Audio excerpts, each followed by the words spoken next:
Welcome to Top Tier Wrestling, your ultimate destination for all things AEW and WWE. Whether you're a hardcore wrestling fanatic or just a casual viewer, we've got you covered with the latest news, in depth show reviews, and our unfiltered opinions on everything happening in the world of professional wrestling.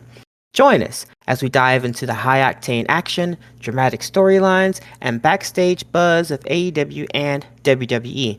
Get ready to step into the ring with us and stay on top of the wrestling world. This is Top Tier Wrestling.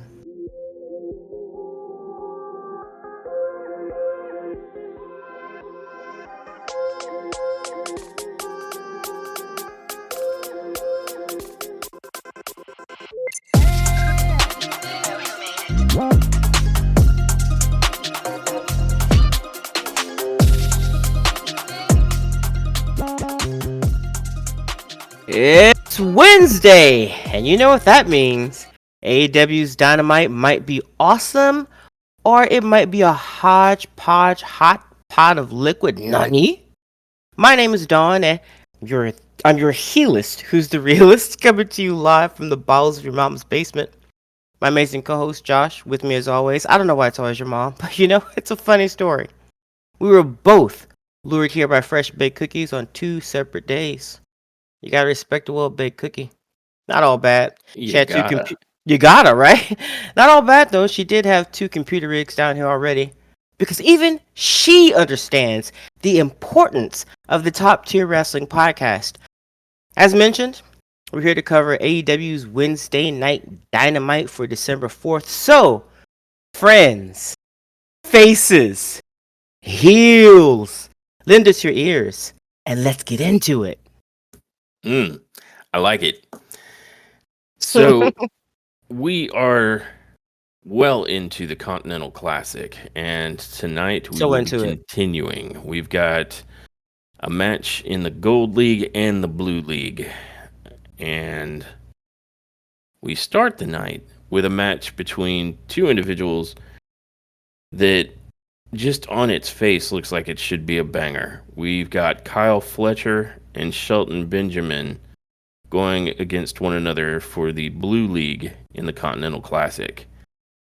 And I have to say, I'm pretty impressed with how AEW is booking Shelton Benjamin.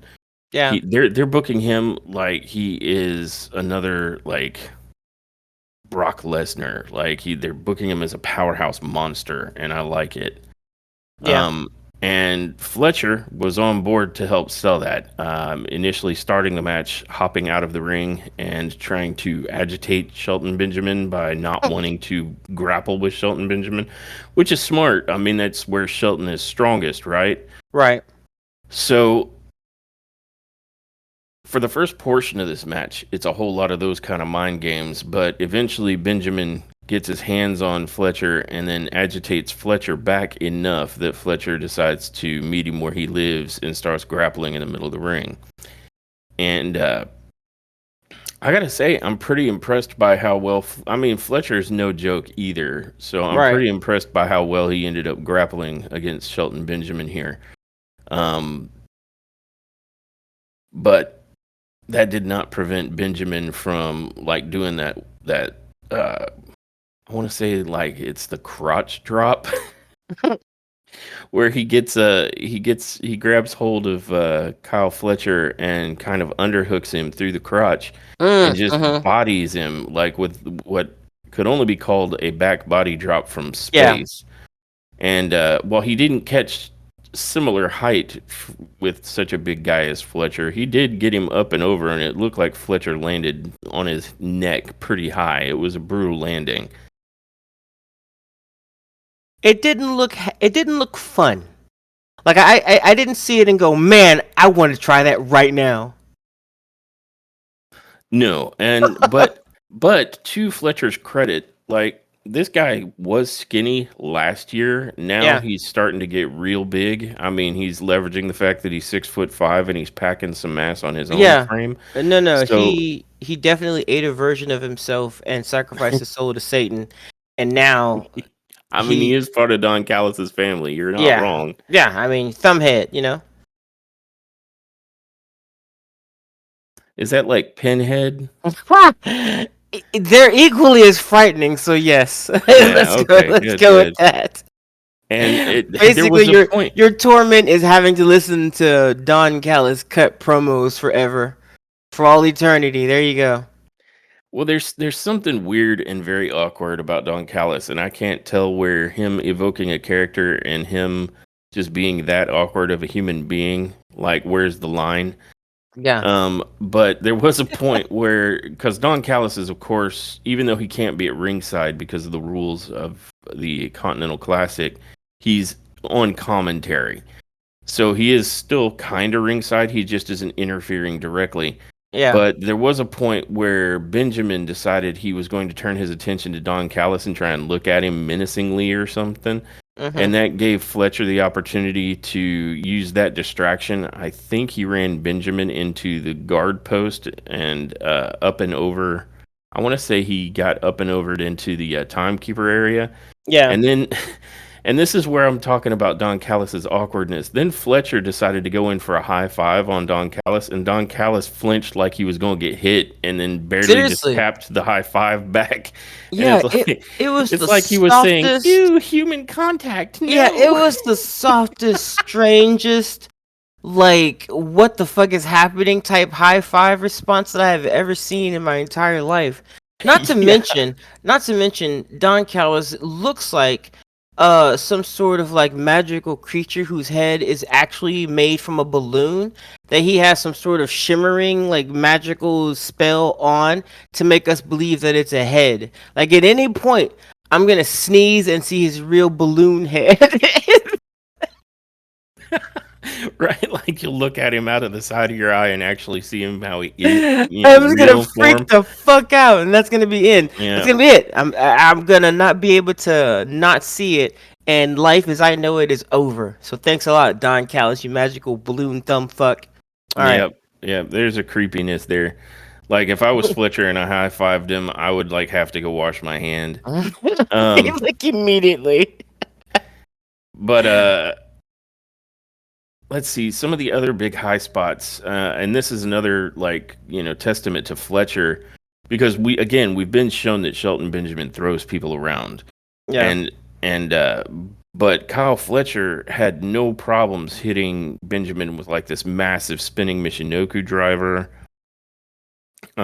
So he was given as good as he was getting in a lot of cases. Oh yes. Yeah. Yeah. Yeah. It's just he ultimately I'm assuming I think the story they were trying to tell us is that he's young and a tad bit more impatient. So he was literally having fits when he just wouldn't get in that pin. Kyle, I'm speaking of. So and I mean you could so there was a seasoned professionalism, almost like methodical from Shelton Benjamin, and that's usually how he's been wrestling as of late. Whereas Kyle Fletcher, they're showing us, is very impatient and very strength based and bravado and ego and chest beating and screaming after every freaking move. Yeah. um Yep. and And oh, go sorry, ahead. go ahead, go. No, please go. I was just gonna say, as we head towards the end of this match, it looked like it was fairly even, and in fact, there were some parts where it looked like Fletcher, was going to outshine Benjamin. Yeah, But then Fletcher, for some reason, charges at Benjamin while he's in the corner from the far corner, and the massive thrust kick that Benjamin does that turns a person inside out, Fletcher ate that at top speed. yeah. And then he proceeded to get like a trifecta of German suplexes from Benjamin and a running step up knee in the corner. But then I think Benjamin had an uncharacteristic lack of focus at that point, and I want to say, kind of stopped to kind of flex, and that allowed Benjamin to catch a roll up pin and get the 3 count because he was able to, like, he held the ropes where the ref couldn't see. Yeah. And And so, the audience just what they were very very vocal, and they did not like Fletcher. They the chants no. the chants from this particular match, I feel need to be mentioned because there were quite a few. There was Osprey's better.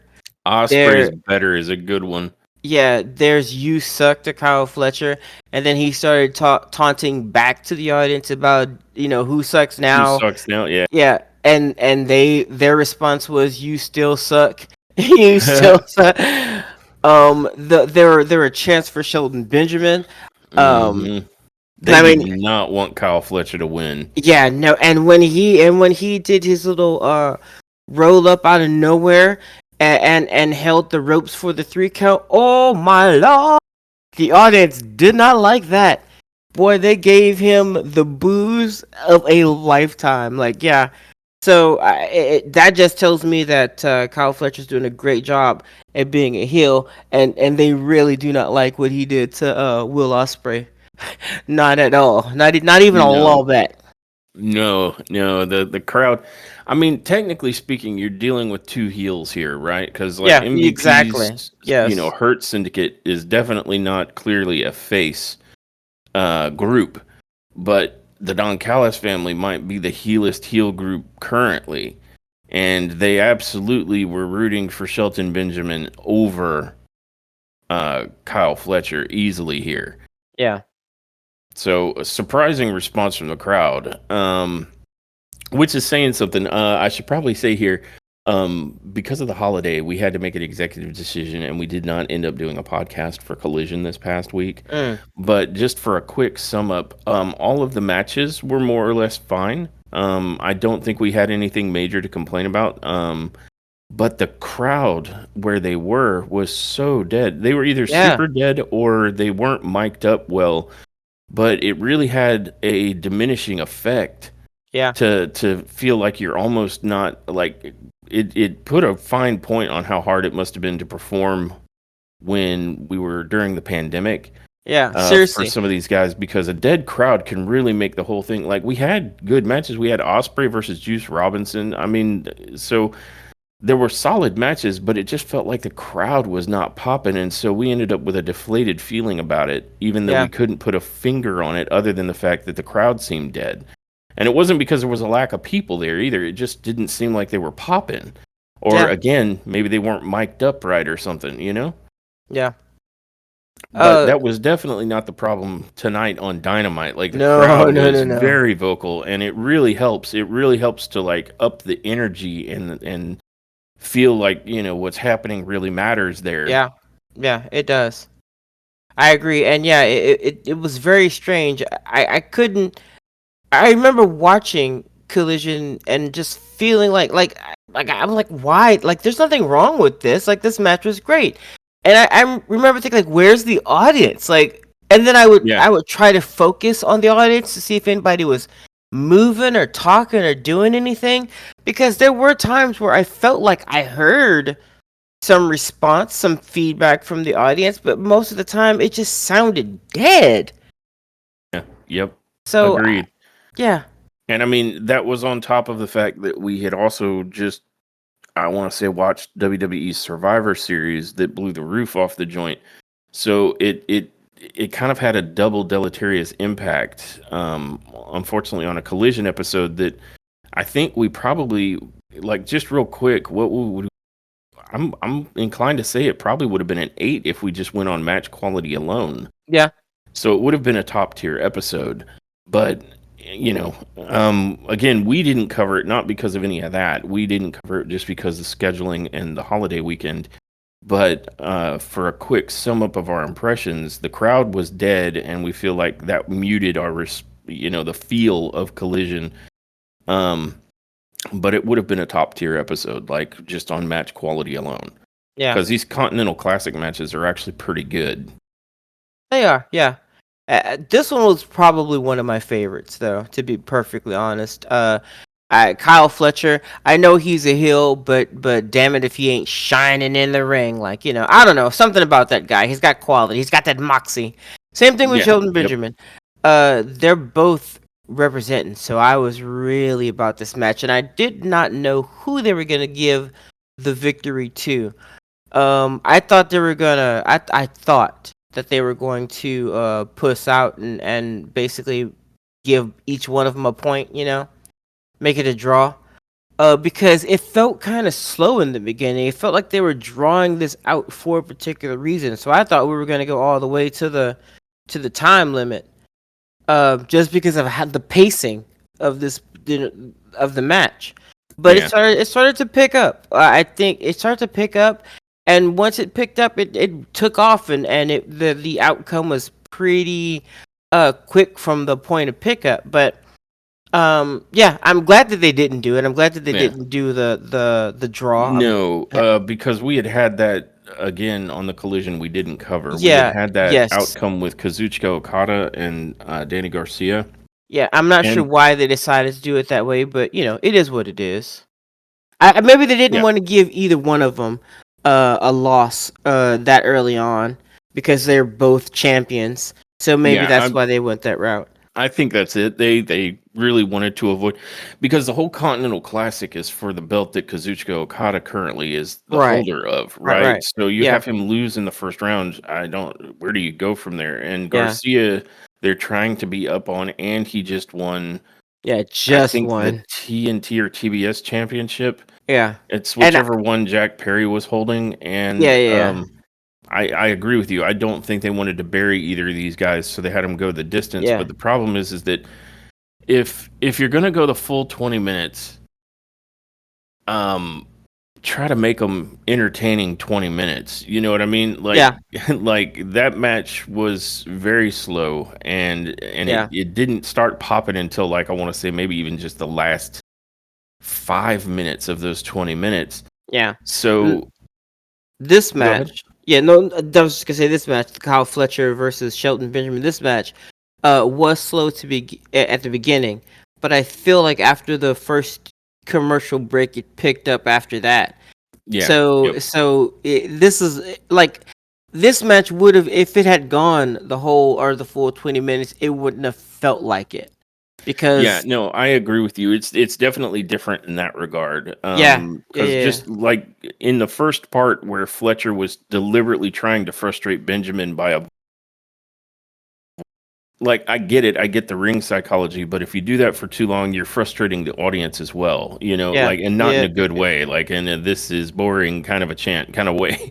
yeah, So fortunately, Fletcher and I guess whoever produced this match understood that, and it didn't go too long with the stall out kind of tactics, and then it really picked up once Fletcher and Shelton started grappling because man, both of those guys can go with the grapples. I mean, yes, Fletcher yeah, yeah. for being kind of a taller, leaner guy wrestles like he is Big Brian Cage. You Like ain't wrong. Yeah, he gets in there and he's hitting like sit out last ride power bombs and stuff such.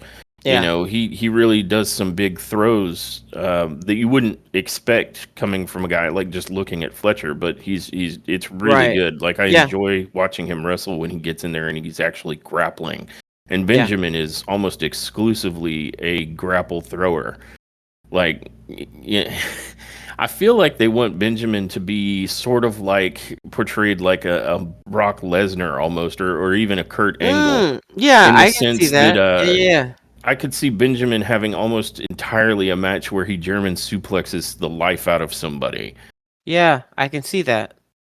So, I'm here for it because I do like the throws. I like the big throws, the big slams, the big drops like pile drivers and brain busters, and heaven help us, somebody decides to pull a Steiner screwdriver out. I know we have a couple moves that are close to that with like Big Brian Cage's drill claw and almost was it Brody King's Gonzo bomb isn't far from it.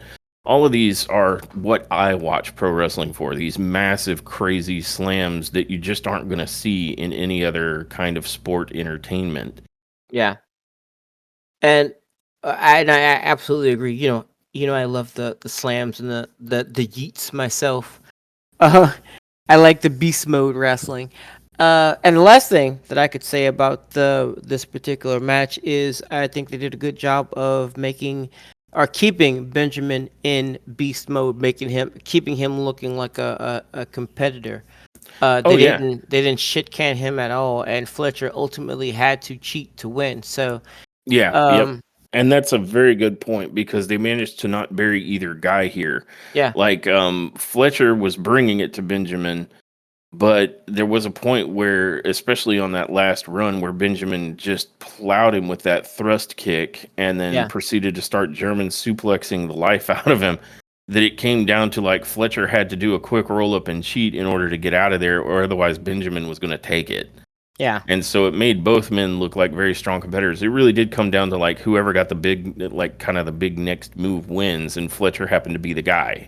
yeah, He didn't outpower and he didn't outthrow Benjamin. He kind of outquicked and outsmarted him.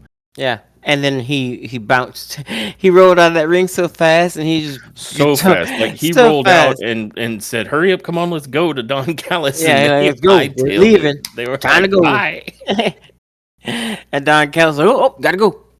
Yeah. Right after that match, we went backstage. Oh no, we didn't go backstage. Hook came out. Mhm. Yeah, the Hook signal. Hook came out, The hook and signal. yeah, and Shivani lost his shit per usual. But Hook comes out because he wants answers for what happened to his dad. Still apparently. And by Um, answers, he wants to beat the life out of Nick Wayne and Christian Cage. yeah, because you remember Nick Wayne challenged him to a match, and he was like, "Cool story, bro, but I want to beat up your quote unquote dad." And he was like, "But you, Nick, I can whip your ass tonight." So he wants Nick to come out. Of course, um, they all eventually come out. This is kind of a weird. I don't know, bro. This is kind of a weird little promo that was cut here. They all end up coming out, and Hook is they're showing us that Hook has got something for everybody, right? Like Nick Yeah. Wayne and Kip Sabian come out, and they first jump him. He responds by whipping that ass on both of them, Yeah. and Yep. and then I think Christian Cage comes out, or maybe his mom comes. Nick's mom. Well, Christian and Mama Wayne both step out onto the stage, Yeah, and they're at the entrance ramp, and Hook is looking that way because he came out to his full music, so it's not like it was surprise. right, And while he's looking that way, he gets jumped from behind by Kip Sabian and Nick Wayne, and then he right. turns that around because he's Hook, and he I want to say I think he did a one arm shoulder throw. Like it looked like Nick Wayne was going to attack him while he was being held from behind by Kip Sabian, and then he kicks Nick Wayne to the ground, and then one arm shoulder throws Kip Sabian. Then Right. he grabs Nick Wayne and throws him into the what's he call it, the not the red rum, and I then don't he know. sees Mama Wayne get up on the apron and turns his attention to her, and that was his fatal mistake because that allowed him to get jumped from behind by the rest, and Christian eventually smacks him with that briefcase thing or just the case that his contract's in. Yeah, that retarded looking thing. Yeah.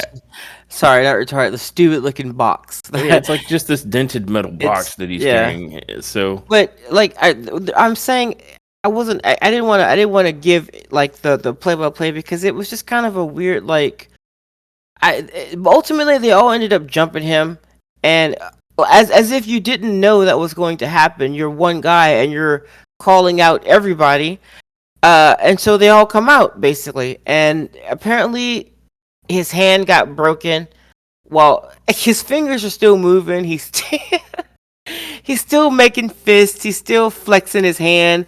But the commentator's like, that hand yeah, has to be broken. It's done. He's gone. And I think even Christian said something about take time out to focus on your hand or something like that. I basically gave him some dad advice. I don't. The reason that I'm saying that it was weird is I don't understand the point of it. I don't. Everything that happened is something that could have happened backstage while he was having a interview with Renee Pickett or something. Or basically, I don't understand the point of coming out into the ring to do any of this. yeah. Um, it Well, was all just kind of strange. yeah, I think he did because they're trying to mix up these promos, not just all of them being a video package. I mean, it's just one more format. Yeah. But I'm with you. Like, you know that you're going to be outnumbered, though, right? Yeah, Like, but it's like Hook doesn't give a shit, I guess. I But guess. it ultimately, like you said, it results in a concerto to Hook's hand, and I guess they're gonna sell it like maybe his hand is broken or injured or something like that. But you, I as you pointed guess. out, like he's moving it, so it's like, He's nah, it's probably just hurt. Yeah, he's fiddling his fingers about my bro. If your hand is broken, you won't be doing that. I promise you. It would you wouldn't go. My hand's broken. Flex hand. Wow, look at my fingers. Wiggle fingers. Yeah, That's not how that goes down. It was weird. I mean, I hear what you're saying. I hear what you're saying, but I just didn't understand the prank. Is all. Like I don't know. Eh. yeah. And I speaking of, mean, oh, sorry. so I was just gonna say, from like a storytelling perspective, I guess they want to remind the audience that, like, hey, here's a thing going on with Hook. He's still going after Christian for what they did to Taz.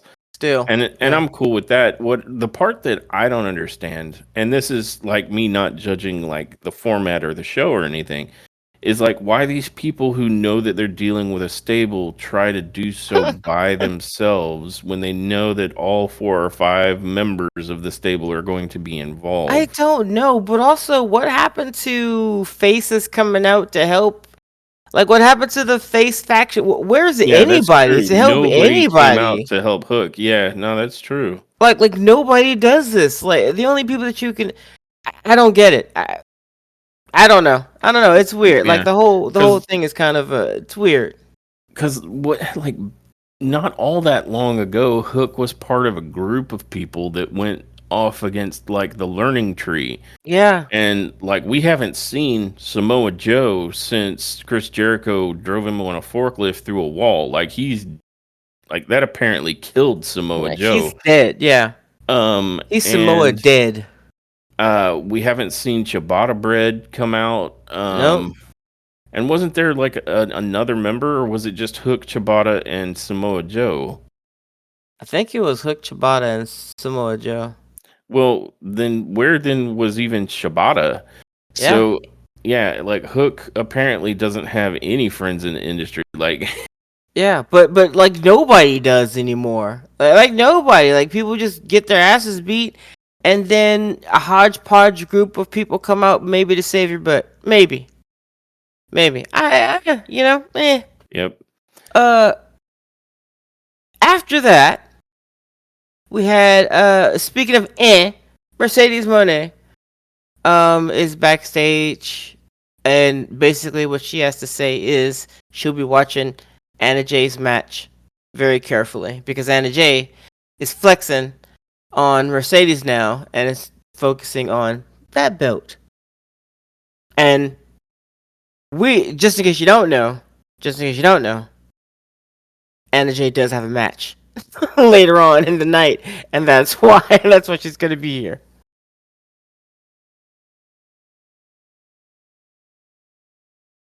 Indeed.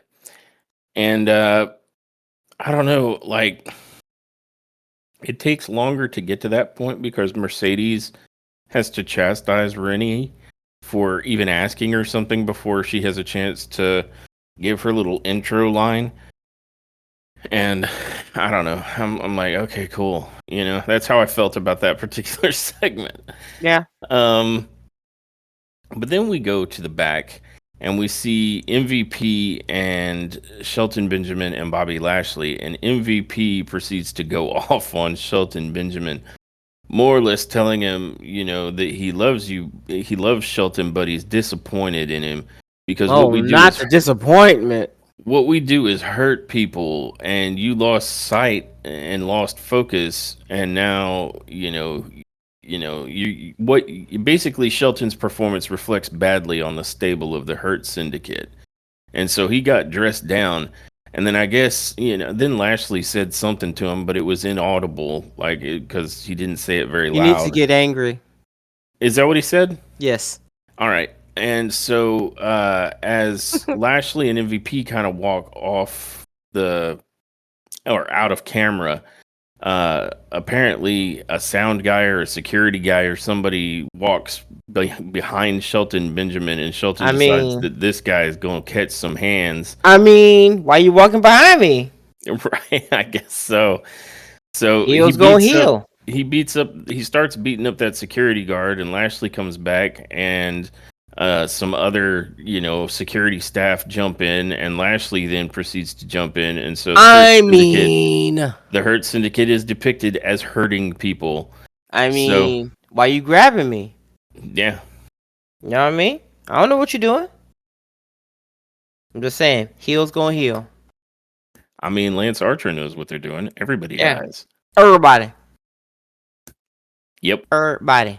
Now, this leads us into our second match. And there is something that I did want to talk about. Okay, it's the Dynamite Dozen Battle Royal. Alright? Now, I knew this match was going to happen, but no one was introduced. We don't know who is in the ring. Like no ring announcements. The only person we know about is Adam Cole, because we come in on Adam Cole's Entrance. song, yeah. But like Brian Cage is in there, The Butcher, Evil Uno, Mark Davis, Action Andretti, Top Flight, I think. Yeah. Yep. O'Reilly, Kyle O'Reilly. But I mean, there are lots of Leo dudes in Rush. here. Leo Rush, Rocky Romero. Yep. I've given you who I can really remember, but I thought, man, this is a cold piece right here. Yeah. And it also kind of is telegraphed. Like, here was my issue going into this Dynamite Dozen Battle Royal. Not that the match couldn't be good, but that they telegraphed from space that it's going to be Adam Cole and Kyle O'Reilly. Didn't they? It added to the telegraphing that the only wrestler that made that got an entrance, or at least a televised entrance, was Adam Cole. Yeah. And I'm gonna be perfectly honest. This match wasn't that great. The ending of the match.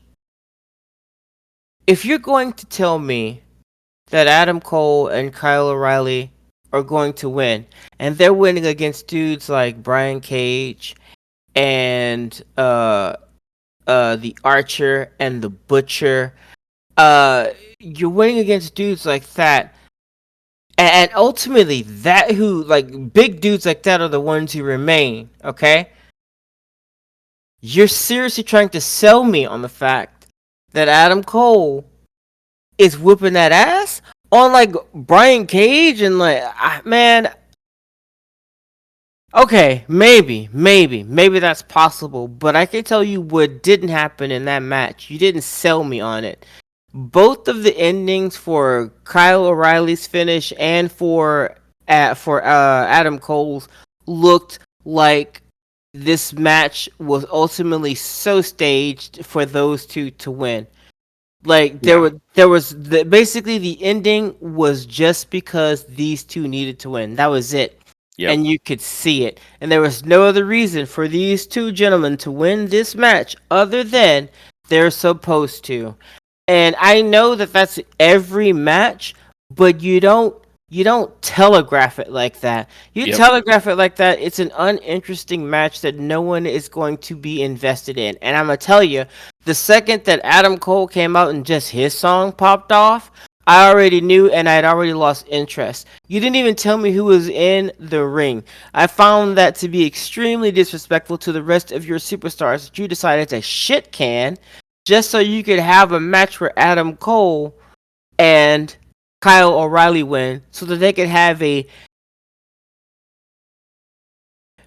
against each other later that no one really wants to see. Because I'm sorry, there's no heat here. Kyle O'Reilly looks ridiculous wanting to go after Adam Cole for wanting to defend his what? Listen, you can call him a heel, you can call him a face, you can call him whatever you want. Right now, to me, he's a heel. And he has been a heel ever since he attacked MJF for no fucking reason. Like the whole, honestly, because he didn't have one. They telegraphed several times in that little relationship storyline there between him and MJF that MJF was not going to stab him in the back. Now I'm sure they're going to find a way to, run the clock backwards on that and make it seem like there was a time when he was going to. I'm sure that they're going to come up with something, but as of now, they don't have anything. As of now, Adam Cole is the fucking heel. But whatever the case, he wants to defend his friend. Heel or not, that's what he wants to do. And now, out of nowhere, like an impetulant child, Kyle O'Reilly has a problem with it. What? Like, this storyline makes no sense. Go back to the conglomeration. They need your help, bro. Remember that group that you were in, that you left, so that you could come over here and have a non having nothing match with Adam Cole? Like, what? Yeah, I have to agree with you on all counts on this. I mean, the match itself was an okay battle royal. I mean, there was a little bit of storytelling here. We got to see that Mark Davis is a hoss, which is good. Yeah. He's returning. So he showed out a bit, and that was good. And it was also nice just to see the Butcher at all. Yeah. There was a small bit of storytelling, and I'm not saying it because it's inconsequential. I'm saying it's a small bit because there was a lot going on in the ring. But you had Lio Rush and Action Andretti eliminate Top Flight, and all four of those individuals have been rolling together in kind of a stable. So it makes you wonder, will there be tensions between Action Andretti and Lio Rush and Top Flight later? Yeah. So there was that. That was interesting. But by and large, and for the rest of it, you're right. Like, this whole thing was clearly just a dance to make Kyle O'Reilly and Adam Cole win and have to face each other. And I'm not sure where they're trying to go. Like this I'm has been not. a problematic storyline ever since like MJF and Adam Cole kind of came back, because Yeah. MJF initially came back, and I not to recap the whole thing, but we danced from face to heel to, for reasons. And now I thought they were attempting to make it make sense, but now it's even weirder because it seems like initially Adam was like, I got to do this alone. And then the next week, the Undisputed Kingdom said, no, you're not doing it alone. But now all of Adam Cole's quote unquote friends seem to be just doing little else but getting in his way on his mission to attack MJF. Yeah. So we have an unclear motivation as to why Adam Cole wants MJF this bad in the first place, when he was the one that betrayed MJF. Yep. And now we have really unclear motivations as to why all of Adam Cole's friends are being giant roadblocks doing basically MJF's work for him. Yeah. Like, why? Like, I really zero understand Kyle O'Reilly's motivation here. Like, Roderick's, was a little more sensible. He's overzealous and to help get back at him too. Yeah. So, there was a little friendly competition, but Kyle O'Reilly shows up seemingly out of nowhere when all Kyle had made clear to the Undisputed Kingdom and Adam Cole was that he wanted to go his own way, and then has proceeded to do everything but go his own way, like joining the conglomeration and now trying to insert himself here. So there's so many, like, just convoluted, nonsensical lacks of motivation. Like, again, right now I could say, with friends like these, Adam Cole's better off with MJF because all his friends are doing is getting in his damn way. Yeah. And it's like, are you sure you're friends with Adam Cole and not MJF? Because everything all of y'all are doing is actually helping MJF and not Adam Cole. Were you guys getting paid? Like, is he paying you guys to just, like, get in the way of everything Adam Cole is trying to do?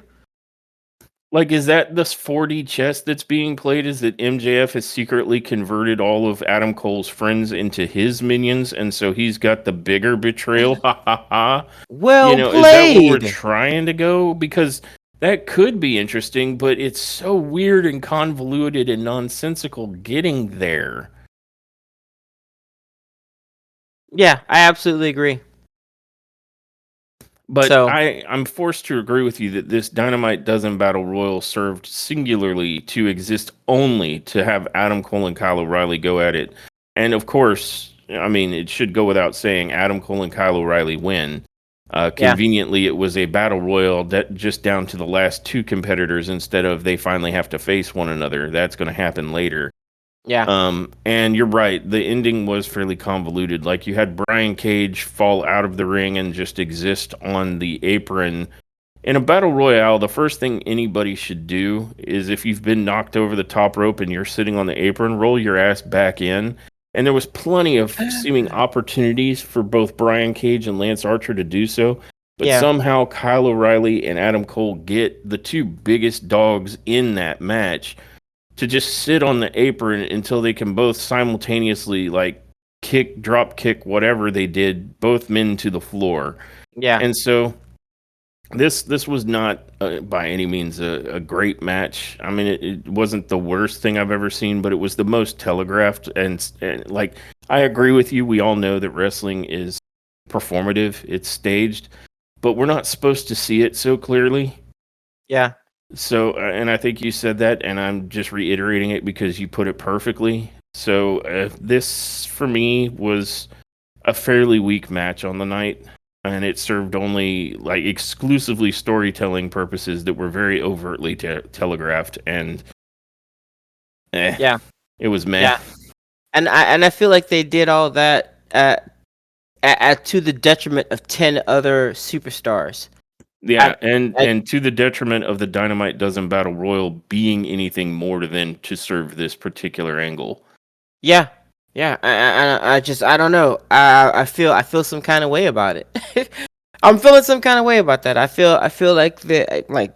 I mean, what are we saying here? I thought we were supposed to be elevating some of the talent. Some of the talent that I saw in this ring were the same people that Orange Cassidy cut a promo about being, you know, the new young talent that needs to be uplifted and whatnot. Uh, guess not. I guess. Yeah, and it doesn't help. I guess we're not doing that no more. I guess. And it doesn't help. I mean, they're going to have to pull out something with this MJF Adam Cole thing because I am completely divested from it at this point. Like, it has Yeah. just gone in too many weird directions and is convoluted and nonsensical at this point that I'm like, whatever, you know? Yeah. It's not something I look to and go, oh, I'm so excited to see what happens next. Not like when they were doing the super best friends thing. Now it's like me just watching a train wreck to see them try and make this make sense. Yeah. I really hope they can figure something out, or they just drop it all together and move on. Because it's not a good part of the show. Is the nicest thing I can say about it. It's just not Yeah. an interesting or compelling part of the show for me at this point. I'm like, couldn't we have squeezed in another Continental Classic match or something, you know, here? And Yeah. it's never good if it's a spot or a storyline where I'm thinking, man, we could have done something different and better with that TV time. It's Yep. not good. Nope. Now, maybe they'll make me eat my words somehow if they can pull out a plot twist. I mean, MJF's constantly telling us we'll thank him later, so here's hoping. But I can't thank you right now. Like, not for this storyline, not where it's at. No. Nope. Sorry, bro. Not yet. Not yet, mate.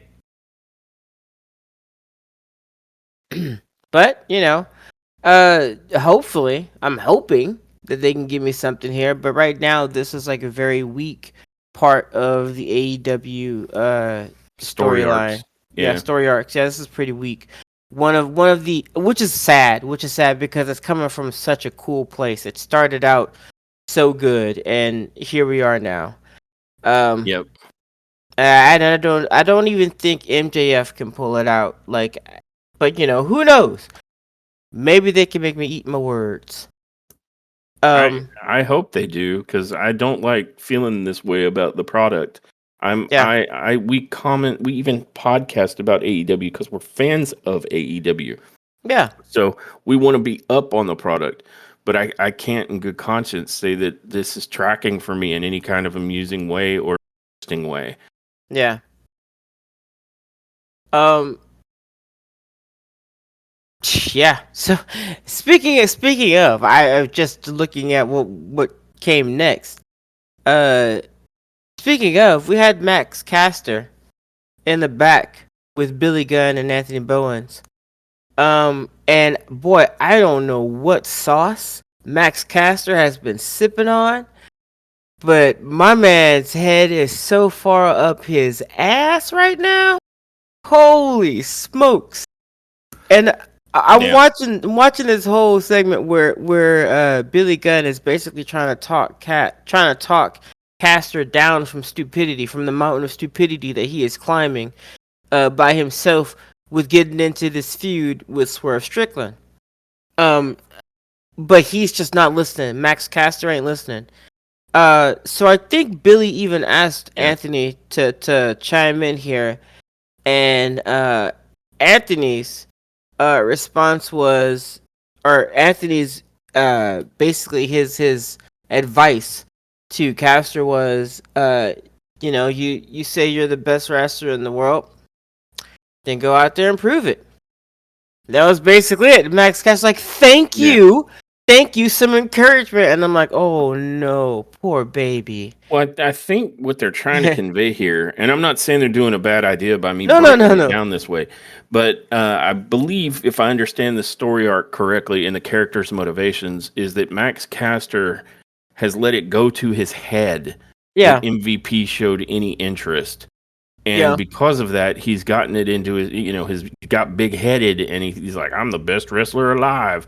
And I think what they were trying to do here is that Billy Gunn was trying to dissuade him of this particular course of action, and mhm, then threw his hands up and asked, Anthony Bowens, and Bowens is like, well, he didn't say all this, but he is effectively saying all this. He's like, go prove it. Because he's like, the only way to shatter your delusion is for reality to come crashing down on your head. Clearly no one saying anything is getting through, so maybe Swerve stomping the point into you is what you need. And yeah, so that's why he says, then go prove it. yeah. I agree. And then to that end, our next match is Swerve Strickland with Prince Nana. I swerve when I drive. And Max Caster. Um, and Caster raps his way to the ring. It was a pretty fun little rap. But then he decides he's got a little more to say and gets up on the apron to attempt to, promo at Swerve. And Swerve starts the match by basically knocking Caster's lights out. He Yeah, charges him while he's trying to talk at him. And I don't need to go into great length about this. This was a squash match. Swerve Strickland basically just beat Max Caster pillar to post. yeah, And that makes it sound like it didn't do a lot. It did. It did a lot in terms of story, in that Swerve Strickland showed a return to form. Oh, that's right. This is, in fact, Swerve's house, which was needed after Lashley kind of yes, beat the tar out of him. yeah, And it gave Max Caster the reality check he very much needed. And so we end up with a very dominant showing from Swerve. There were like so many house calls. And then I don't even think he used the Swerve Stomp to win the match. He just hit him with enough house calls that Max Caster was donezo. I think it was like 3 or maybe even 4. There were a lot, it felt like. And then after the match, he climbs up to the corner and hits the Swerve Stomp on Caster, and sort of sends 2 points. One, that Caster is not, in fact, the best wrestler alive. And 2, this is still Swerve's house. yeah. Still, So I enjoyed this. I enjoyed watching Swerve work, and I enjoyed Max Caster getting a reality check. Both of those things made me very happy. So for what was a squash match, I was pretty pleased with it. Yeah, me too. And I think they look. Swerve looked ridiculously good, and I think this Yeah, is something that he needed. Um, I feel like it's okay in this particular instance to squash Max Caster because that's kind of what he needed. Um, he was supposed to go out there and get an ass whooping because he was too far up his own butt, right? yeah, So I don't mind that that's what he got. I don't mind that he literally got yeah. stomped. Yeah, but they made it interesting, is what I'm saying. Yes. Like there was Yeah, some yeah, yeah. storyline attached to this particular squash ass beating, and Yeah. it was pretty good. Yeah. I have to say this was a spot that I enjoyed more than I typically like. Squash matches can be fun, don't get me wrong, but this one I think was trying to do more storytelling or at least character development than the typical squash match, and I think it did so. Also, Yeah. another part of this story is that before Swerve leaves the ring, he looks into the camera and lets Lashley know that it ain't over between the two of them. So there's hell coming. Lashley should be prepared. Yeah. I hope not. I hope that he is I hope that it's not over. I was hoping that it wasn't over after that first match. So happy to see that it is not. And yeah, Lashley, get ready. Gear up. Yep. And then following that, we get a video promo from MJF because I guess he's off doing other more important things than being at AEW television. Um, And he goes on to say that because of Adam Cole, Roderick Strong has a broken arm. And that because of Adam Cole, Moxley and the Death Riders are killing people every week. And he doesn't think Adam Cole's friends are prospering by being friends with him. He also goes on to say, "You betrayed me, and for what? You thought I was going to betray you first? You have no proof of that." And he then goes on to say, now he's facing off against another one of his friends, Kyle O'Reilly, and he doesn't honestly think that he can beat Kyle O'Reilly. And that's pretty much it. Although he does make sure that we're aware that we should thank him later. Yeah. And if I were to be perfectly honest, I don't think that Adam Cole could reasonably beat uh Kyle O'Reilly either, but I'm sure he will. Yeah, he's got plot armor. Yeah. I'm sure he will. Like I didn't think he could beat who is it? Big Brody King? Am I saying the name right? Please tell me I said it right. Um, I don't know that Adam Cole fought Brody King. Yeah, The last two people of the House of Black that I thought he was wrestling against was he went against Buddy Matthews and then he went against Malachi Black. he didn't have a match with. If he did, I'm not remembering it. I just remember those last two matches with those two members of the House of Black, and I feel like since then Brody King has wrestled more like against. He had a banger of a match with Darby Allin. You're And right. It was Buddy. but Well, maybe I'm forgetting. But I don't remember a match between him and Brody King. I okay. Well, I just said it was the other guy. You won. It's the other one, Buddy. Oh, I'm sorry, I didn't hear you. Buddy. It's Buddy Matthews, right? Yeah. Okay. So yeah, I was wrong. Never mind. Boop boop. Yeah. Um, I think Buddy Matthews, that's a whole nother kind of a thing. Like Buddy Matthews, for as stacked and jacked as he is, isn't at the level that I think he should be. Um, and I don't know why that is. Yeah. He's got the build of an absolute powerhouse wrestler. And I think he would have fantastic matches if we're pairing up on like size and roughly their similar styles. He would have a banger of a match with the Bastard Pack. But for as jacked as he is, you would think he'd be more of a power wrestler. He's not. He throws a lot of running knees and not. It's like he learned his wrestling style from Seth Rollins. Yeah. So he uses a lot of knees and kicks and all this other stuff. And it's like I understand why Malachi Black does that because he's a pencil. You could choke slam people from space with the way you're jacked. So I don't know. I feel maybe it's just me and my preference for certain styles of wrestling, but I feel like a guy jacked as Buddy Matthews should be more of a powerhouse than he is. Yeah. And if you're going to try and go kick for kick, then it does become more believable that Adam Cole could win because his whole style is that he's a striker and a technician. But even he, I think, threw more grapple moves, like more brainbusters to the knee and breakers and stuff like that than we saw out of Buddy Matthews. Yeah, I agree.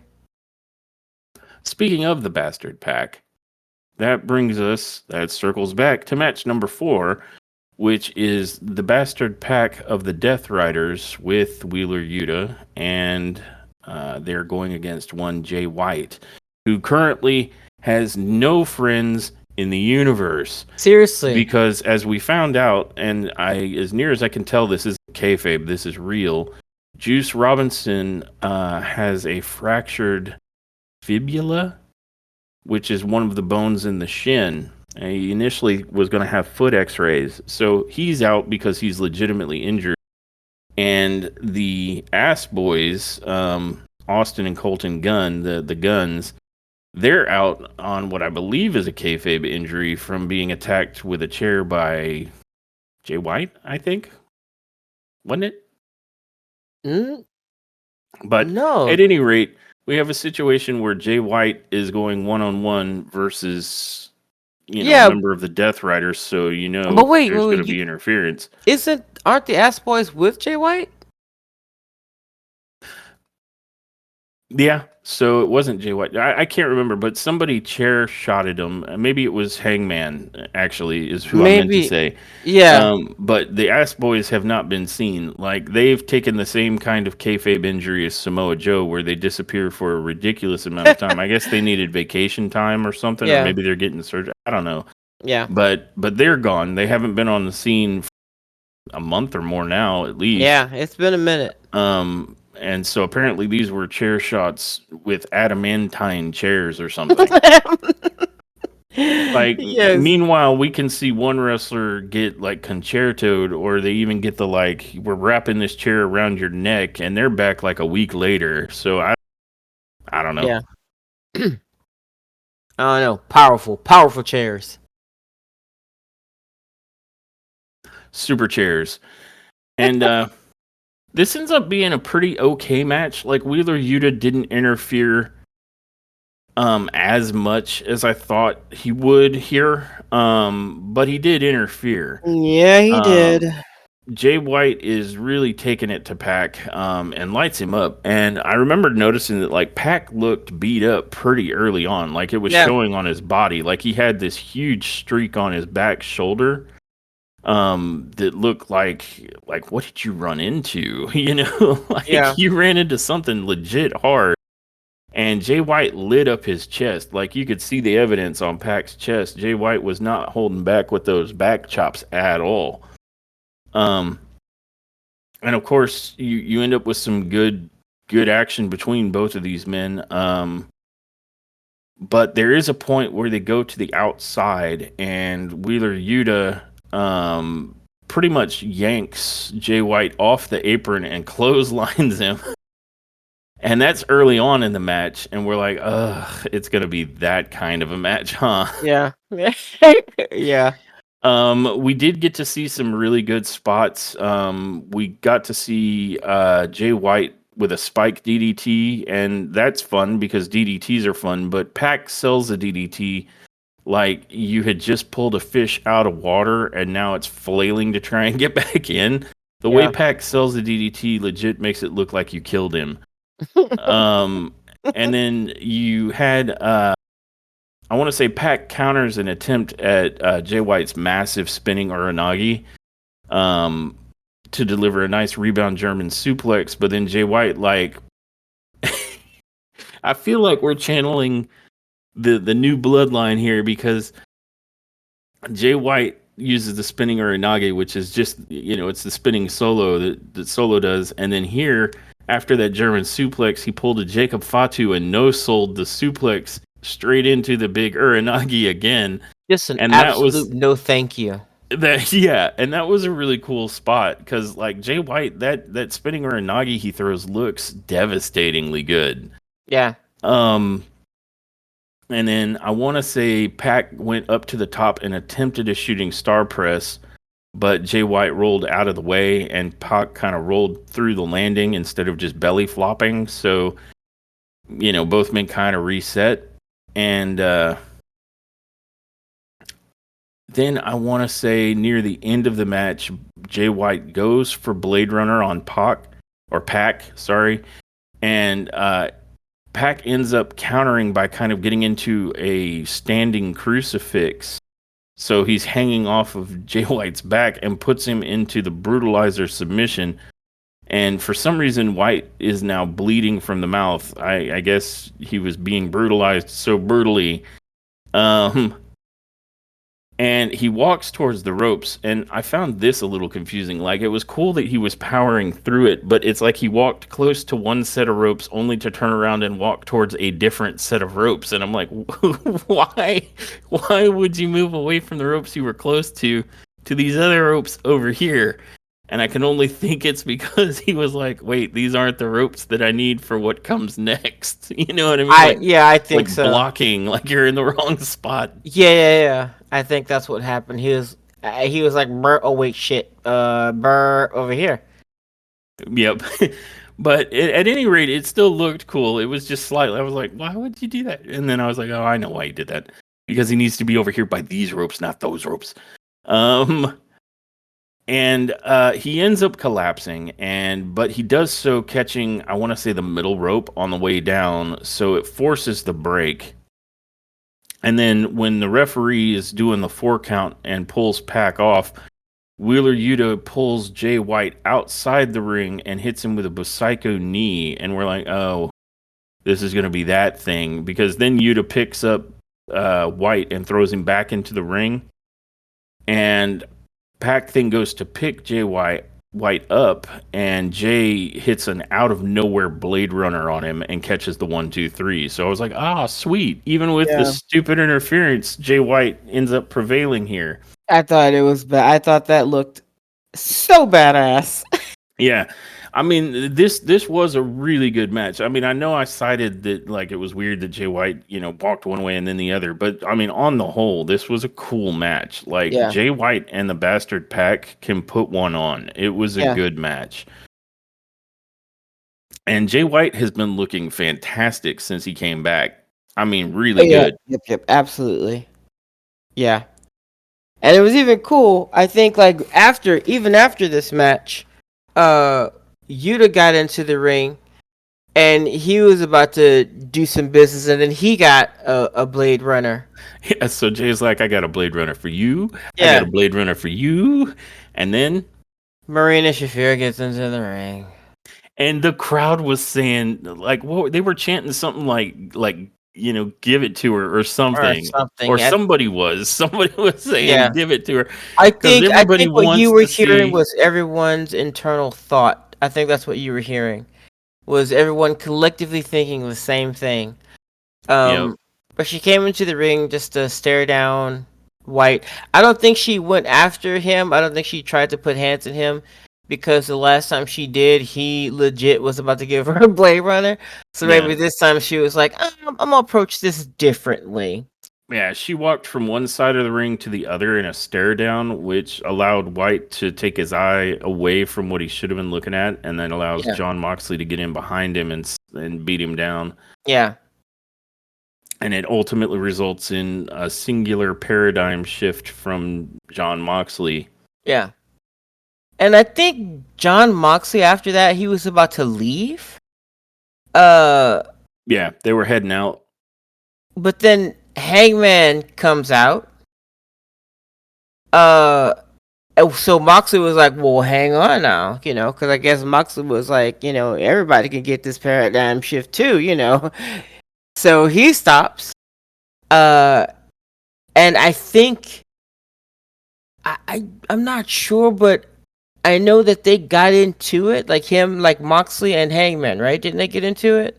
No, Moxley was making his way towards Oh, Hangman. that's right. And then he got choked out by a cameraman. Yep, somebody rolls up behind him in a hoodie and starts choking Moxley with the camera cord, but they don't get too far off the ground before Marina Shafir jumps on the back of the person trying to choke John Moxley, and it turns out it's Orange Cassidy. Yeah.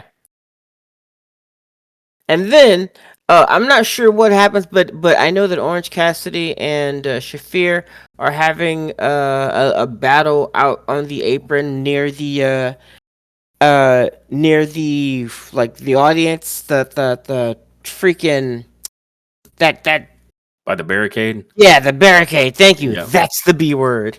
I came up with everything in my head but that But word. barricade? Yeah. Yeah. Uh, but was one of the words. Yes.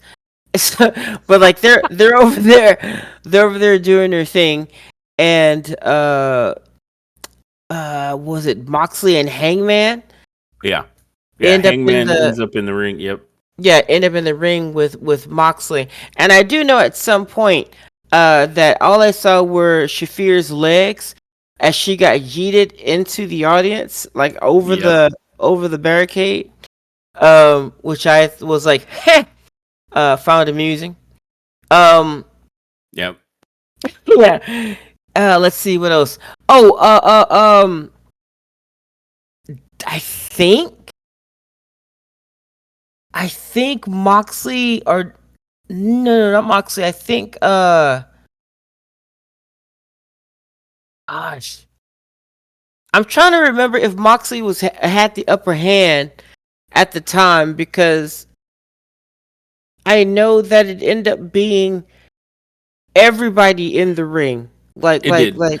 The way it kind of went down was when Marina Shafir jumped on Cassidy's back. Cassidy kind of was trying to get her off of him, and he did so by backing her into the barricade.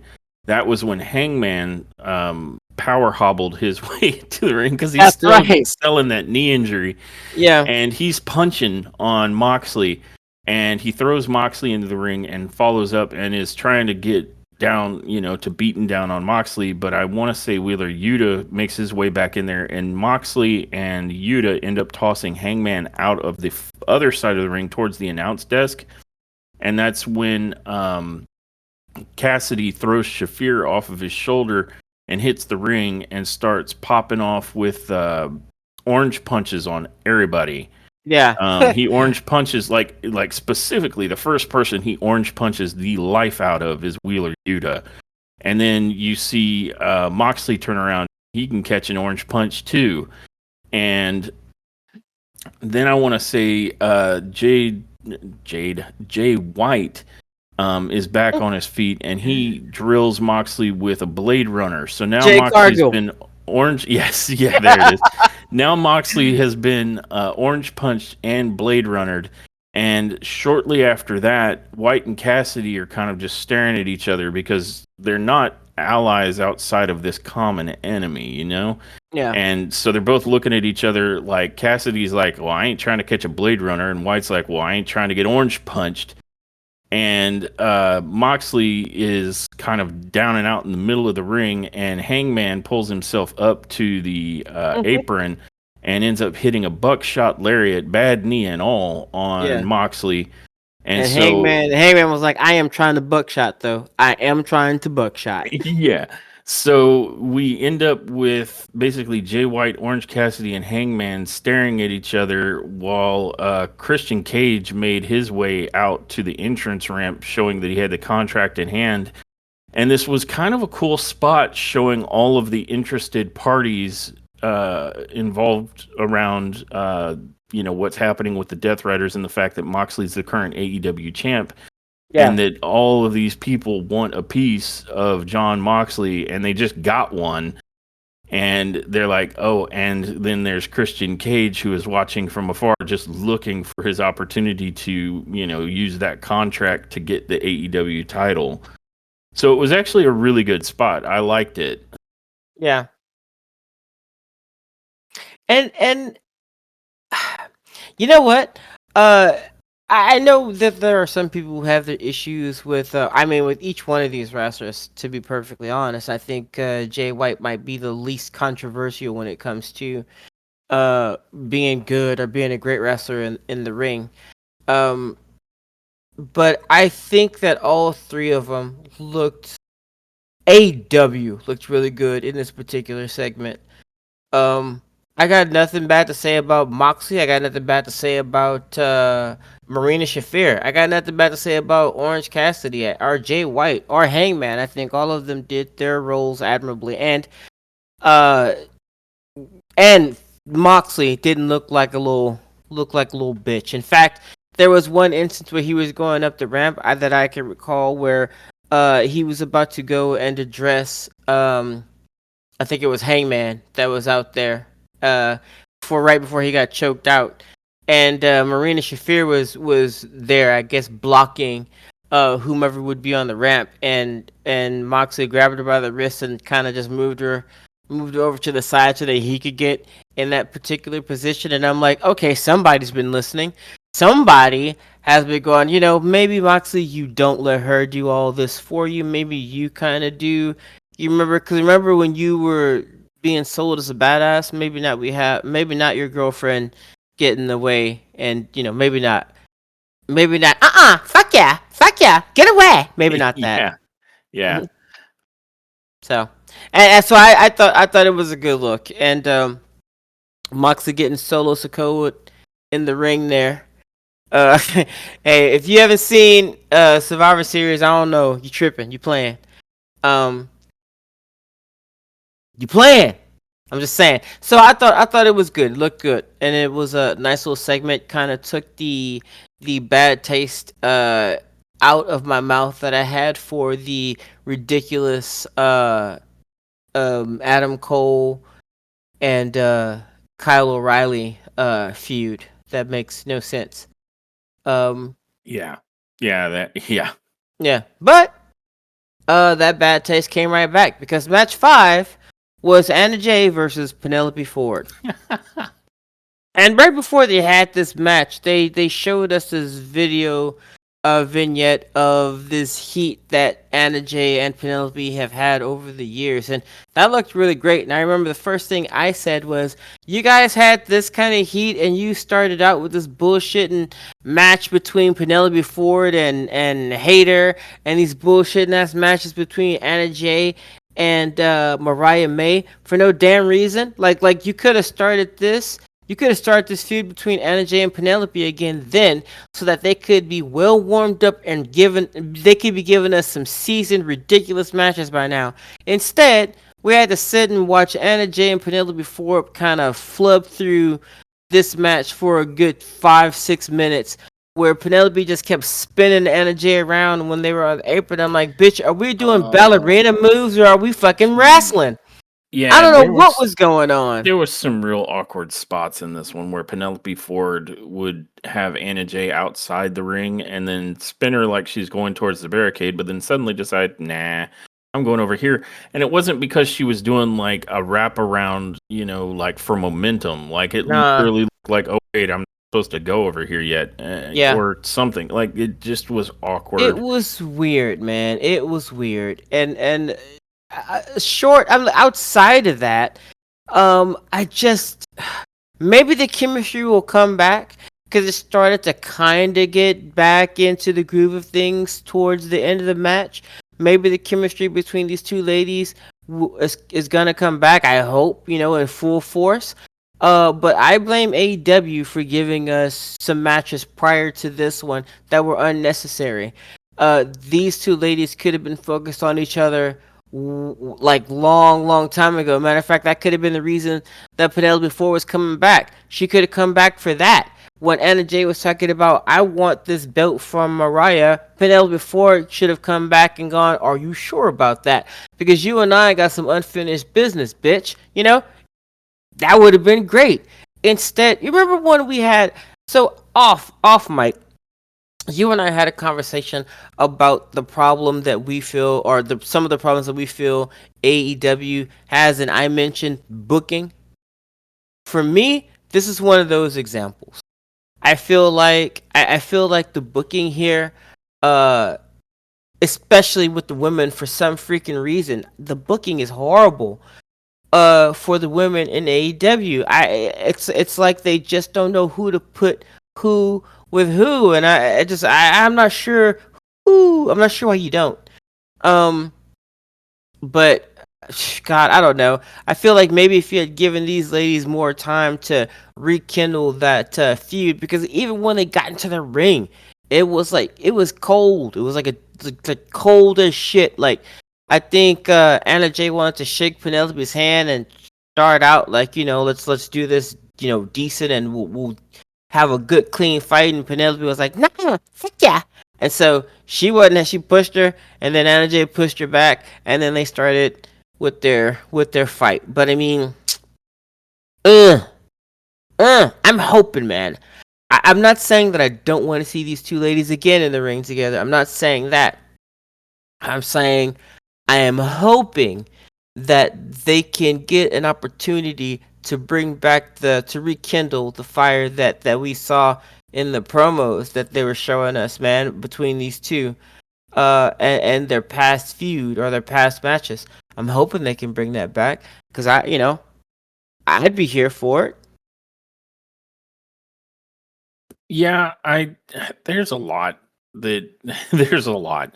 Like I think the female performers, and I'm sure people will find this unpopular to say, but several of the female performers just aren't on the same level of in-ring performance as the males. And I feel like that just sometimes make for these kind of matches that are just boring as shit. And that's how I felt about this one. Like I just wasn't into it. You add to it some of the clumsiness, and I don't know. I feel bad that that's how I feel about it, but it's how I feel about it. I just couldn't find myself that interested in this Anna Jay and Penelope Ford match. Yeah, And I agree with you. They showed a promo ahead of it of like better matches than the one we were about to have. yeah, And it's like, cool story. Thanks for showing me that you can do better, but for whatever reason tonight we're not getting that. yep, Um I mean it wasn't as clumsy as like Penelope Ford's match with Dr. Britt Baker. That was a nightmare. But I don't know. Like I just couldn't get that into this one. I do like that Anna Jay has an alternative finisher to this Queen Slayer that's basically a big gory face bomb. Um, that was kind of cool. yeah, But yeah, this is another spot that I felt like I wish I was watching them do something else with somebody else. yep, So I don't know. I don't know what the missing sauce is on this one. I don't think it's just the prejudice against like, oh, you just prefer guys wrestling. Maybe, but I maybe, but mean, I don't think it's that easy. yeah, I don't think that's. I think that's too pat of an answer. I feel like I'm watching a whole different degree of wrestling than what happens otherwise on AEW with a lot Yeah, of these women matches.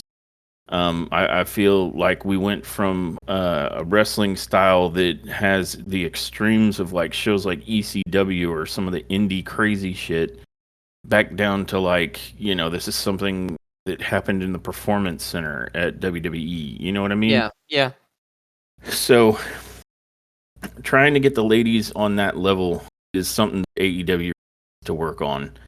And I also think they need to put more of a priority on the women who actually can wrestle in the ring versus the women who they think are prettiest.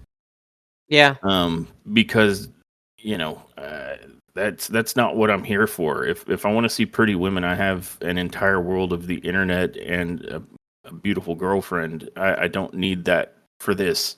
yeah, I come here to see where the best fucking wrestle. You know what AEW hammers into my head every week incessantly. I want to believe that, but your women's division isn't upholding that. I guess is my sentiment. yeah. Um, and this was just another example of that. Like this felt like a very bad lull in what was, an otherwise pretty good show. I mean, I if I had to pick worst match of the night, it's either this one or the Dynamite Dozen, and I can't honestly decide. And a race to the bottom isn't something I really feel the need to spend too much time on. Neither this or the Dynamite Dozen Battle Royal were good matches. Yeah. And right after this, Anna Jay, she grabs Mike, and she says that she knows that Mercedes is watching because Mercedes said earlier, like I told you guys, that she was going to be watching. So I mean, Anna Jay, of course, she knew that she was watching because Mercedes said she would be.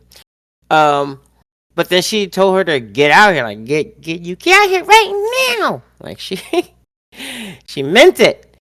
And of course, Mercedes, she doesn't need much to be asked to come out into the limelight. So she came out and essentially said that if Statlander couldn't beat her, then what makes Jay think that she can?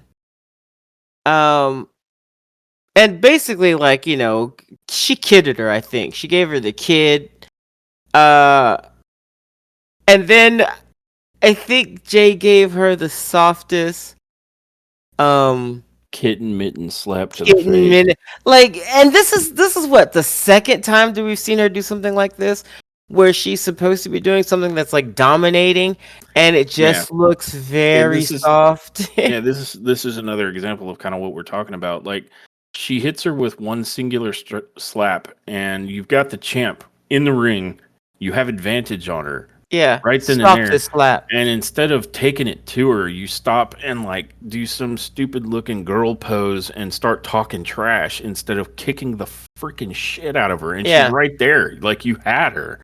Yeah. So she softly slaps Mercedes. She gives Mercedes one soft cheek massage. And Mercedes she's like, oh hell no, and starts taking off her jewelry like she's about to fight her, taking off her put her belt down and stuff like that, and then she looks at her watch and realized it's Tiffy time.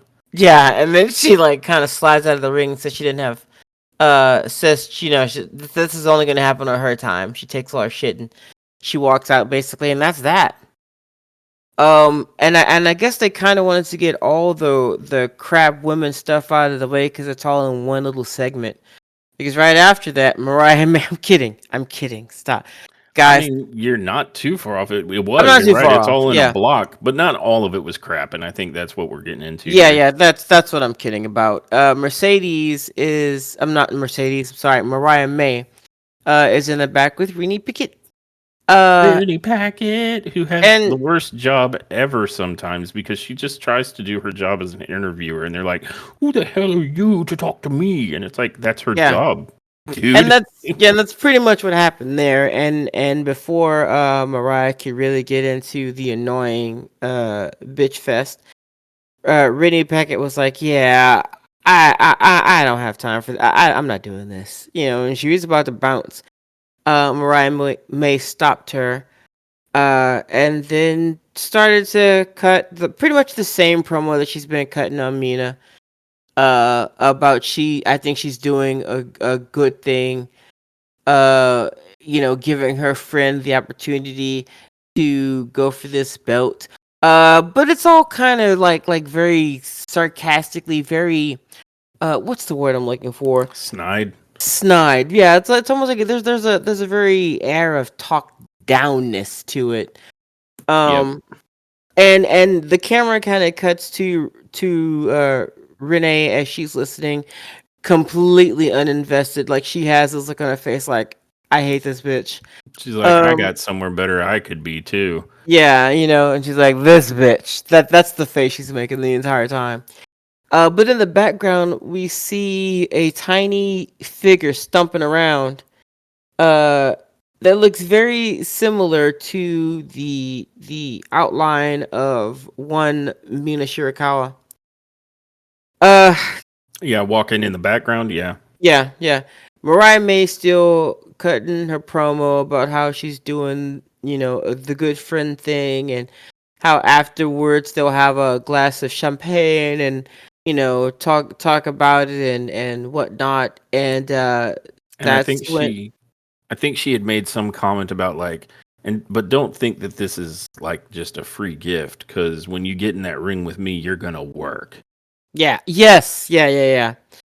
And then Mina shows up with the champagne bottle, and I think Renee probably thought that it was about to be a fight, so she kind of bounced, she kind of ran. She noped out. She was Yeah, like, "Hello." yeah, and Mariah could kind of see her coming from the corner of her eye, so she just started bracing for what was going to be a champagne bottle to the skull. Yeah, Instead, Mina put the bottle in her hand and said, "If you're gonna do it, then you do it to her face." And then she said, "Winter is coming. Make me work." And I'm like, yeah. "Oh shit!" And out of all of that, like Mina's portion was the best portion. Like she Yeah, basically said, "If you're gonna strike me in the face, and yeah, I'm ready to work. Make me do it." yeah, And I was yeah, like, okay, so that was a really good, strong response to what was otherwise a meander promo of what sounded like Mariah May more or less saying what she said 100 times before, I and Renee yeah, just sitting there because she's been told as the interviewer for AEW to shut the fuck up. yeah. So, that I thought was really good, and Mina Shirakawa, like English might not be her first language, but she understands it very well.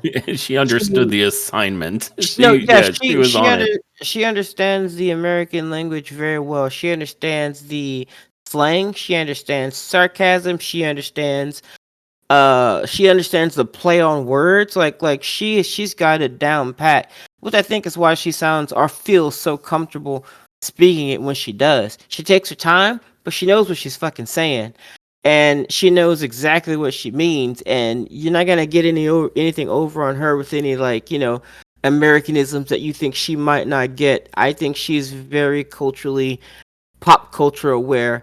Uh, and it's evident, and she dropped, like, I mean, she's dropping bars out here in English, like what, and she didn't have to say much. She said 3 lines, man. 3 lines. Yep. You gotta But do it she to my made them face. count and Winter got is to the coming. point. Make Yep. me work. Yep. Yeah, being able to make them count and get to the point is a wonderful skill to have. Yeah. Like, 18 megatons of word salad that goes over the river and through the woods just to get to "I'm going to whoop your ass" is completely unnecessary in some cases, and Mina gets that. Yeah. Yep. So I thought that was a good little promo highlight of the night when it comes to the women in AEW, or the women on camera on screen for Dynamite. Yeah, that was probably one of the highlights. And man, I'm telling you, everything that I say, or everything that happens in the show before, kind of leads us into the next thing very well. Uh, because we had a very explosive main event. Main event. Yeah, the main event I think for me is probably match of the night. It's match of the night by a hair over the other Continental Classic match, because the other match that I thought was really, really good was Kyle Fletcher and Shelton Benjamin. Yeah, But this upcoming main event match is Big Brody King of the House of Black versus Claudio Castagnoli of the Death yeah. Riders. And I And these will are hand it on over to Yeah, please these continue. are two big brutes, and everybody, like, you just look at it on its face and you're like, somebody's gonna get hurt. Somebody, maybe the ring won't survive. And this lived up to every expectation of what you would think you would get with two massive monsters like Brody King and Claudio Castagnoli. If I had one complaint, it's that Claudio targeted Brody King's hand, and that's not the complaint, but that it leads to an absolute metric fuck ton of like shoulder snaps as he's attempting to attack Yeah. Brody's wrist, which, one, I'm not sure how a shoulder snap particularly affects his wrist that badly, it's a shoulder snap. But two, Claudio got a little excessive with it, and there were points where I'm like, come on, Claudio, don't get into this pattern where you do like 87 European uppercuts with this particular move. But they accentuated that with some massive nasty moves. Like there was a point where Big Brody King just decides he's had enough of Claudio's shit and body slams him and then hits him with a senton. And then there was another point where Big Brody King is stomping on the back of Claudio, and Big Brody King, I don't think he's the heaviest guy. He's pretty heavy though. He's almost 300 pounds. He's 280 pounds, but he's like 6'5". And so suffice it to say, Brody isn't a guy that you want stepping on you. Yeah, you kind of want to avoid it. And there was a point where Claudio got Death Valley drivered, and that looked brutal. But as tough as Claudio is, I was legitimately impressed with him hitting a similar Death Valley driver back on Brody King. Just because Brody, again, it's not sheer weight, but the fact that the dude is like very tall as well. So it's a weird proportion of weight to do that to, and Claudio did it seamlessly, like it was nothing. Yeah. So you're getting, you're definitely getting the meat chance out of this one, as you just got these two big, powerhouses smashing one another. Let's see, there was another big high spot when Brody, I want to say, avalanched Claudio in the corner, which sent Claudio kind of into the sitting pose on the bottom turnbuckle, and of course that results in a massive cannonball. Basically Brody King just throwing his entire body into you, and it's like, well, Claudio's dead. Yeah. Nope, only a 2 count on that one. Yep. And then there was one that was just like surprisingly brutal looking, and it wasn't like a major slam. There's a point where I want to say Claudio tried to do a springboard European uppercut, so he's bouncing and turning towards Brody. And Brody just sort of looks at him like, you dumbass, and just hits him with this massive anti-air elbow, and Claudio's just like, bark. And I'm like, how did that look worse than like a big slam, but you made it look gross? It was really cool. There's another point where Brody hits a superplex, and I'm like, oh man. And you've got the announcers trying to figure out which one of the men took the worst of it. And I'm like, who took the worst of that was the mat, the ring. The ring is who suffered on that particular move. Yes. And then Brody follows that up with a pile driver. And I'm like, Jesus Christ, Claudio's dead. And nope, 2 count. And so, just moving on from there, these guys are just beating the life out of one another. And there's a point where Brody and Claudio end up outside, and Brody attempts to go for the cannonball while Claudio's kind of resting on the barricade. The same move that I think ended up shorting out AEW's camera and the sound for a little while the last time did it, because I guess he ran into some equipment, but he pushed the barricade back like a good few feet. But Claudio moves, and so Brody basically just eats steel and the floor, the ring floor, and so it was like, ugh. Because the only thing that looks kind of worse than Brody throwing his body and hitting somebody with it is Brody throwing his body and missing, and just, it becomes a car crash. It's like, So, Claudio then runs at him and hits a European uppercut that sends him up and over the barricade, and then he crawls back into the ring and tries to. We're sitting here thinking, because like some of that stuff started at like the 6 count, so I'm like, oh man, Brody is not gonna make it back, right? Because we're on like 7 or 8 or even 9 at this point, and he's on the other side of the barricade, and like this has been a long, brutal match. But Brody does manage to make it in, like right at 10. Like I was like, dude, that's real close, because I thought the ref had to like not count 10 for a half second to make that happen. Yeah, I felt like he was cutting it pretty close. Yeah, Claudio even looked at the ref like, really? Seriously? Yeah, word? But Claudio, as Brody is trying to get up after sliding in at the 10 count, attempts to wait for him to get at least to a kneeling position before heading to the ropes to theoretically hit him with like a massive lariat. But Brody counters into one of his own and instead lariats the life out of Claudio. And I'm like, okay, surely at this point, this is it, right? Like we've had like 2 or 3 finishes or false finishes where it's like it should have been a finish, like kicking out of pile drivers and other shit. No, he kicks out. And I'm like, Jesus, Claudio's a machine.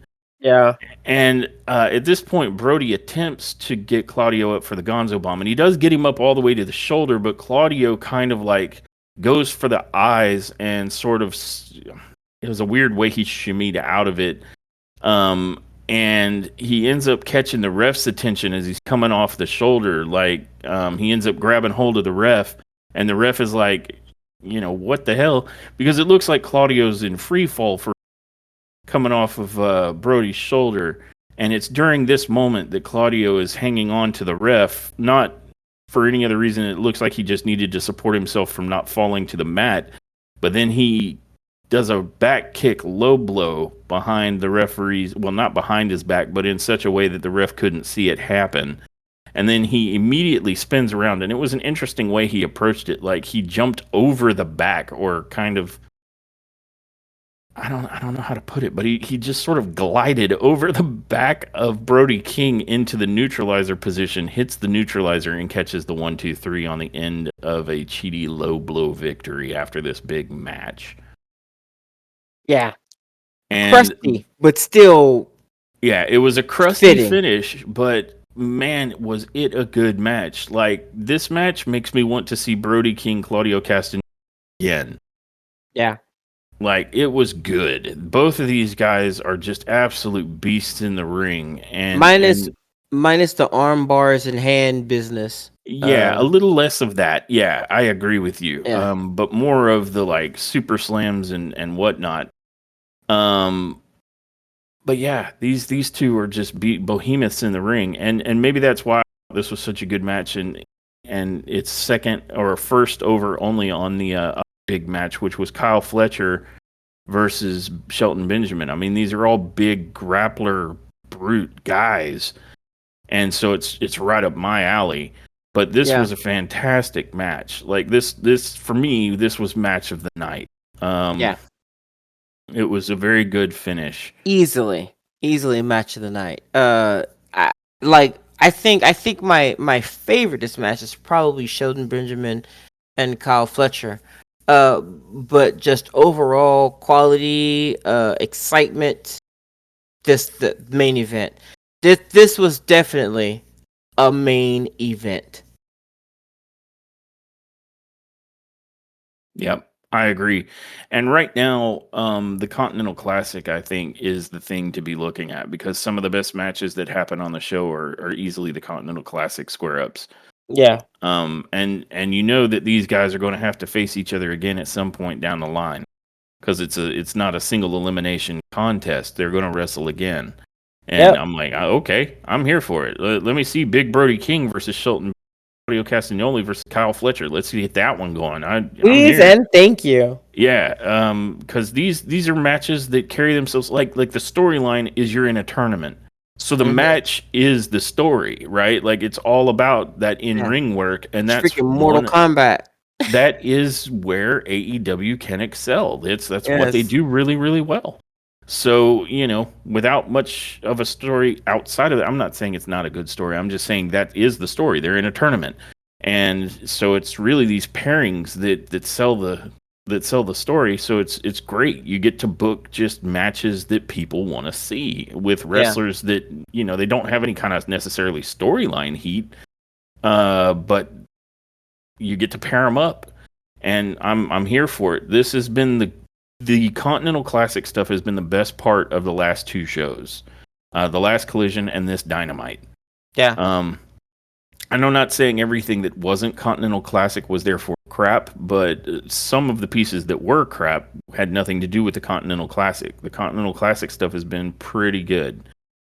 The closest thing to an exception case I would give might be that I was little bit annoyed at some of the longer and duller parts of Kazuchika Okada and Danny Garcia. Yeah. But otherwise, pretty solid. Pretty solidly here for the Continental Classic stuff. That said, what would your review of AEW Dynamite be? Considering that it was really only well, the 12-man match wasn't the greatest, and the match between Anna Jay and Penelope Ford wasn't that great. Um, that kind of takes the my general score down uh in the sevens instead of the eights, which would not make this top tier, but still a really good show. I mean, match six, the Continental Classic, the Gold League, Brody King and Claudio Castagnoli put on uh a banger of a match that kind of makes me want to push this up to like an 8, you know. But to be fair, the content, the Dynamite Dozen Battle Royal, that was just such a stinker. Um, After such a great opener between Kyle Fletcher and Shelton Benjamin, that was a stinker. Um, the the storyline that they're trying to sell to us here with Adam Cole and Kyle O'Reilly is very uncomfortable.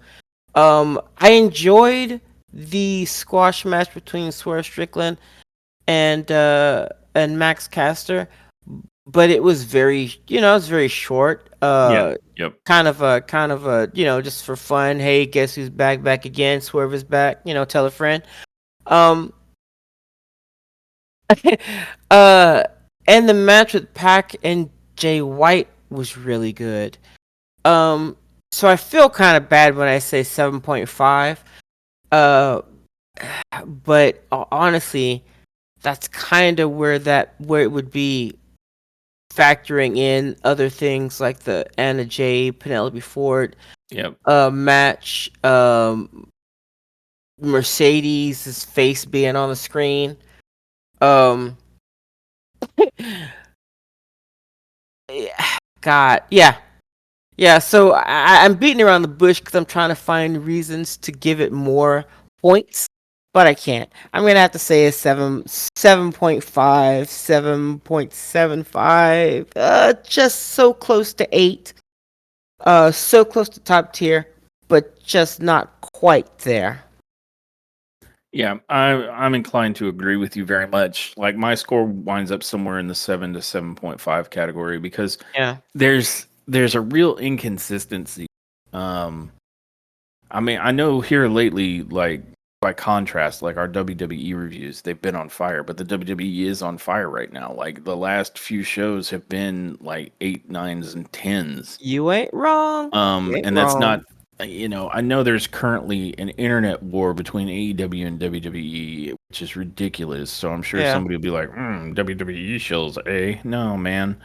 I'm a fan of both. I wouldn't take the time to cut podcasts about AEW if I wasn't seriously. interested in AEW. I ain't got that kind of time for hate. Nope. But I would be remiss in and devaluing what like these kinds of reviews and ratings and opinions mean if I don't criticize the things that need to be criticized in order to hopefully get some improvement out of the product. And AEW is not firing on the same cylinders. They have a real inconsistency with a peaks and valley problem. Like some of the stuff I saw on this episode was really really great. Like Kyle Fletcher, Shelton Benjamin, really really great. The main Yeah, event that we just got done talking about was excellent. You also had, I agree with you, the squash match with Swerve and Max Caster was very very good, and the match between Pac and Jay White and the whole segment that followed was very very good. yeah, Those are the peaks, and then we have valleys like Anna J. Penelope Ford. It just wasn't very good at all. Like yeah, I meant what I said, where I feel like I saw watching like hardcore indie wrestling show, like something I would expect to see two women practicing in the performance center of WWE. Yeah. It's like we went from the top tier. Like, you tell me that this is where the best wrestle, and some of the stuff I see proves that to be true. But then you give me matches from some of the, unfortunately, it's often the women that look like it's the most amateur thing that I've ever seen. Like, Yeah. literally, this is what I'd expect trainees from your developmental to be doing. Yep. And then I also was not a fan of like the fact that the Dynamite doesn't battle royal very clearly and overly pointed to the fact that this is just about making Adam Cole, Kyle O'Reilly happen. Yeah. It's like you had 10 other guys in there. What, you know? So the valleys are also pretty deep. So I can't, in good conscience, push this to somewhere near top tier, though I wish I could. Yep. So for me, the valleys damaged the show enough that the peaks couldn't save it. It's not the worst show ever. I'm not saying that, but it's definitely not top tier. This is like a 7 or 7 at best. So I Yeah. agree with you in terms of the neck nubs. I would Yes. I'd really love to see AEW shore up some of the weaker spots, especially with WWE firing on all cylinders. Because while I don't buy into the internet war, this is, in the free market, a competition for people's eyeballs, Yeah. and WWE is like the show right now. And I think AEW has the potential to be the show. We've seen it. They just have to hone in on what works and trim away what doesn't. Yeah. And that's my hope for them. I really want to see AEW succeed. I do think wrestling is better when we have options, and I have seen some amazing shit out of AEW that makes me they've got it. All of the ingredients are there. The chefs just need to figure out the right way to cook them into the perfect wrestling pie. And right now, WWE is getting Michelin stars, to Yeah. carry my analogy into to the end. Um, so yeah, I'm gonna give it my most generous ability to offer here is a 7, which, as you know, would not be top tier. That starts Yeah. at 8 and up. Yep. So it was an okay show. It definitely had some real high spots, but it had a few valleys too. Um, so that's it. Um, that has been our episode covering AEW Dynamite from December 4th. And I want to thank everyone who has listened for this episode. And I hope you will join us to check out our next episode, which should be WWE SmackDown on Friday. Mm. Until then, there ain't much left for me to do but roll the outro. Bye, guys. Thanks for tuning in to this episode of Top Tier Wrestling. We hope you enjoyed our deep dive into the latest AEW and WWE news and shows. Don't forget to subscribe to our podcast so you never miss an episode. Follow us on social media for updates and to join the conversation. Until next time, everyone, remember, wrestling is always better when it's top tier.